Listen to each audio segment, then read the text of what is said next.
നമ്മുടെ മനുഷ്യ മനസ്സിൽ കാരുണ്യത്തിന്റെയും സ്നേഹത്തിന്റെയും ഒക്കെ വികാരങ്ങൾ പ്രകടിപ്പിച്ചാൽ മാത്രം പ്രാവർത്തികമാക്കാൻ കഴിയുന്ന ഒരു പ്രവർത്തനം കൂടിയാവണം. അത്തരത്തിൽ തികച്ചും മനുഷ്യസ്നേഹപരമായ ജീവകാരുണ്യപരമായ പ്രവർത്തനമാണ് ഈ സ്കൂളിന്റെ പ്രവർത്തനങ്ങൾ. ഈ പ്രവർത്തനങ്ങൾക്ക് നേതൃത്വപരമായ പങ്കുവഹിക്കുന്ന എല്ലാ നല്ല മനസ്സിന്റെ ഉടമകളെയും അഭിനന്ദിക്കുക. നമ്മുടെ ചുറ്റുപാടും ശാരീരികവും മാനസികവുമായ വെല്ലുവിളികൾ നേരിടുന്ന ഒട്ടേറെ കുട്ടികളുണ്ട്. നേരത്തെ ഇവിടെ സൂചിപ്പിച്ചതുപോലെ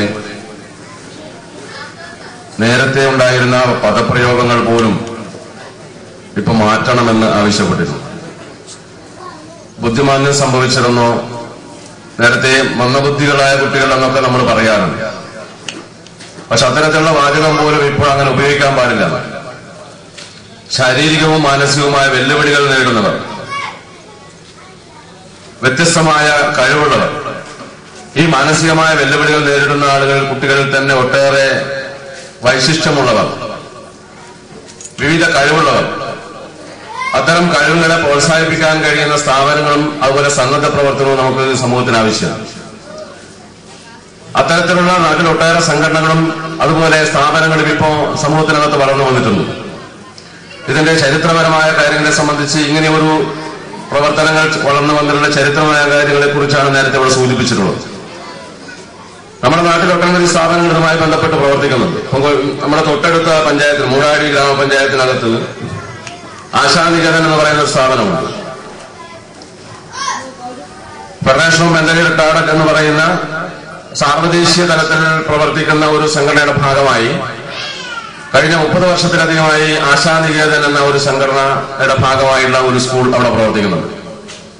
യുക്തിവാദി സംഘത്തിന്റെ സംസ്ഥാന നേതൃത്വമായിരുന്ന ബി പ്രേമാനന്ദ് സംഭാവന നൽകിയിട്ടുള്ള 5 ഏക്കർ ഭൂമി സൗജന്യമായി നൽകിയിട്ടുള്ള ശ്രീശൈലം എന്ന് പറയുന്ന സ്ഥാപനത്തിന് തൊട്ടടുത്തായി സ്ഥിതി ചെയ്യുന്ന സ്ഥാപനത്തിനകത്ത് ചെറിയ കുട്ടികളല്ല, കുറച്ച് മുതിർന്ന കുട്ടികൾ, 10-30ഓളം വരുന്ന കുട്ടികൾ റെസിഡൻഷ്യൽ സ്കൂൾ എന്നുള്ള നിലയിൽ അവിടെ പ്രവർത്തിക്കുന്നുണ്ട്.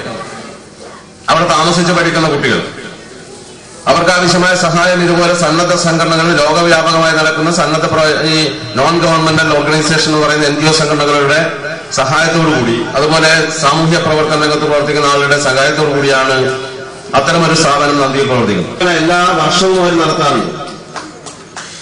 നമ്മുടെ ആ മൂടാടി പഞ്ചായത്തിനകത്തുള്ളവരും പുറത്തുള്ളവരും ഒക്കെ വന്നിട്ട് അവരുണ്ടാക്കുന്ന ഉൽപ്പന്നങ്ങൾ, അവിടെ കാർഷിക ഉൽപ്പന്നങ്ങളുണ്ട്, അതുപോലെ വ്യാവസായിക ഉൽപ്പന്നങ്ങളുണ്ട്, കരകൗശല വസ്തുക്കളുണ്ട്, അതുപോലുള്ള സാധനങ്ങളൊക്കെ അവർ അവിടെ നിർമ്മിക്കുന്നുണ്ട്. അങ്ങനെ നിർമ്മിച്ച് അവർക്ക് അത് വിറ്റഴിക്കാനുള്ള സൗകര്യം അവിടെ ചെയ്തു കൊടുക്കുന്നുണ്ട്. അങ്ങനെ എല്ലാവരുടെയും സഹായത്തോടുകൂടി പ്രവർത്തിക്കുന്ന ഒട്ടനവധി സ്ഥാപനങ്ങൾ നമ്മുടെ മൂടാടി ഗ്രാമപഞ്ചായത്ത് കഴിഞ്ഞ കുറെ വർഷമായി നേരത്തെ സൂചിപ്പിച്ചതുപോലെ തദ്ദേശ ഭരണ സ്ഥാപനങ്ങളിലേക്ക് ഇത്തരം സ്ഥാപനങ്ങളുടെ പ്രവർത്തനം അതിനാവശ്യമായ മൂടാടി ഗ്രാമപഞ്ചായത്ത് കഴിഞ്ഞ കുറെ വർഷമായി ആ സ്ഥാപനത്തിന് സംഖ്യ നൽകിക്കൊണ്ട്, തുക നൽകിക്കൊണ്ട് അവർക്ക് തൊഴിൽ പരിശീലനത്തിന് ആവശ്യമായ സംവിധാനം ഉണ്ടാക്കുന്നതിന് വേണ്ടിയുള്ള പ്രവർത്തനം നടത്തി വരികയാണ്. ഓരോ വർഷവും, കഴിഞ്ഞ വർഷവും എന്റെ മുമ്പത്തെ വർഷമൊക്കെ 30,000 ഉറുപ്പിക തോതിൽ ഞങ്ങൾ എല്ലാ വർഷവും, ഈ വർഷവും അതുപോലെ 30,000 ഉറുപ്പിക ഈ ആശാനികേതന്റെ വിദ്യാർത്ഥികൾക്ക് വേണ്ടി നൽകിയിട്ടുണ്ട്.